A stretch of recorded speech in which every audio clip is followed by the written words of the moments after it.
If there is a power in the Middle East whose name appeared in several headlines during the Hamas terrorist attack on Israel, it was Iran.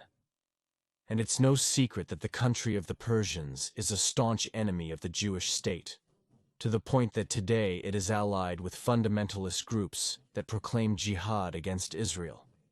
And if I told you that this was not always the case, did they ever maintain diplomatic relations? How did the hatred between Iran and Israel escalate so much? Interested? Continue and watch the video till the end.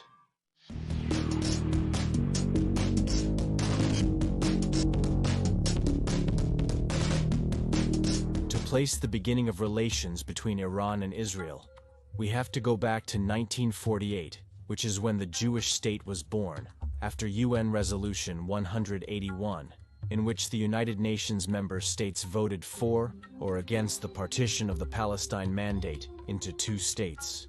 Like every Muslim state, Iran voted against it, but did not interfere in the imminent invasion of the Arab countries into the nascent Jewish state. At that time, the Pahlavi dynasty, led by Mohammad Reza, reigned in Iran, which maintained good relations with the United States, who in turn supported Israel from its birth. Therefore, Iran recognizes Tel Aviv as a sovereign state in March 1950. Thus, the relations between both countries start in a relatively friendly manner. Israel supplied weapons and military technology to Iran, who in return received oil. Everything would change with the Islamic Revolution of 1979, in which the Pahlavi dynasty was overthrown due to Iran's westernization instincts and the exile of then Ayatollah Ruhollah Khomeini. In just 1 year, the country becomes the Islamic Republic of Iran, a theocratic regime based on Shiite Islam. The Ayatollah then withdraws recognition of the State of Israel and declares it an enemy of Islam. After all, let's remember that Palestine is considered Holy Land by Muslims, which is why they labeled Israel as a Zionist and colonialist entity that needed to be eliminated, and which they still refer to as occupied Palestine to this day. Perhaps the reason why there was never a direct confrontation is the territorial distance, in which one would have to pass through at least two other countries for an invasion from Iran to Israel. However, Iran supported various anti-Zionist and anti-Semitic groups that were emerging in the region, such as Hezbollah in Lebanon and Hamas in Palestine. Iran provided funding, weapons, and training to these groups, which was seen by Israel as a direct threat to its security. Despite all this, Israel militarily supported Iran during the war with Iraq in the 1980s. This was because Iraq was also an enemy of Israel, and at that time was under the dictatorship of Saddam Hussein, where there were rumors of the production of weapons of mass destruction. Having already had confrontations between Iraq and Israel in the past, and being geographically closer, Israel chose to support Iraq. This would be the prelude to the Gulf War, in which a coalition led by the United States undertakes the invasion of Iraq to liberate Kuwait from Iraqi annexation. This represented the fall of Hussein's country as a regional power in the Middle East, which is why Iran and Israel gained more power and influence. Thus begins a new phase in the conflict, which was no longer just religious, but also political. This led both countries to strive to continue developing their respective nuclear programs. The problem for Iran is that unlike Israel, they signed the Non-Proliferation Treaty, so in the long run the Jewish state could produce them and Iran could not.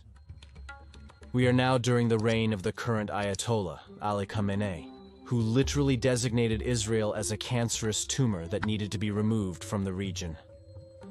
Entering the 20th century, the war in Lebanon between Israel and the jihadist militia Hezbollah stands out, which sought to retake the territories of the Golan Heights and the Sheba farms seized by Tel Aviv during past wars.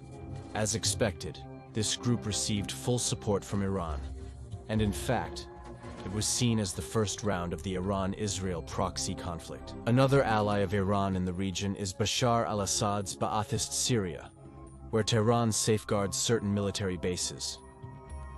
Speaking of this country, the civil war that broke out in 2011 is well known, which is considered another proxy conflict, where Iran supported the al-Assad government, while Israel sided with the Syrian rebels, as did Turkey and the United States. In Israeli territory, Iran has increased support in recent years for anti-Zionist jihadist groups such as Hamas and the Palestinian Islamic Jihad.